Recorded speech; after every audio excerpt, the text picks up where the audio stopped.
Right. Vijay யாரோட ஓட்டுக்களை பிரிப்பாரு அப்படின்னு நினைக்கிறீங்க? அதிமுகவும் விஜயும் சேர்ந்தா ஆட்சியை பிடிப்பாங்க அப்படிங்கிற கருத்து நிலவுது, அது எப்படி பாக்குறீங்க? சரி, இந்த ஹைப்போதட்டிக்கல் கொஸ்டினுக்குலாம் என்னால் ஆன்சர் கொடுக்க முடியாது. யார் யாரோட சேருவாங்கன்னா சேர்ந்த அப்புறம் தான் அதுக்கு நான் பதில் சொல்ல முடியும். அவங்க சேர்றதுக்கு முன்னாடி நான் எப்படி பதில் சொல்றது? அது அவர் ஓட்டு வந்து எப்பவுமே தமிழ்நாட்டில் வந்து டிஎம்கேயும் வேண்டாம் ஏடிஎம்கேயும் வேண்டாம்னு சொல்றவங்களுக்கு ஓட்டு போடுறதுக்கு கொஞ்சம் பேர் தயாராக இருப்பாங்க. ஆனால் அதுவே ஆட்சி அமைக்குமான்றா கேட்டால் எனக்கெல்லாம் அது ஆட்சி அமைக்கிற அளவுக்கு அவங்க எல்லாம் சீட்லாம் ஜெயிக்க முடியாது. அது வந்து சீட் கன்வர்ஷன் ஆகுமான்னு எனக்கு கொஞ்சம் சந்தேகம் தான் இன்னைக்கு இருக்குல்ல. ஓட்டு வாங்குவாங்க, நான் ஓட்டு வாங்க மாட்டாங்கன்னு நான் சொல்லலை, ஓட்டு வாங்குவாங்க.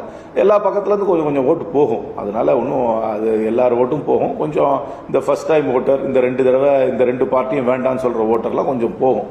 ஆனால் இது இவங்களுக்கு எலெக்ஷன் இவங்களுடைய எனர்ஜி இருக்கு, நான் ஒத்துக்கிறேன். டிவிகேக்கு எனர்ஜி இருக்கு, சேர் உடைக்கிற அளவுக்கு நிறைய எனர்ஜி இருக்கு, நான் பார்த்துருக்கேன் அதை.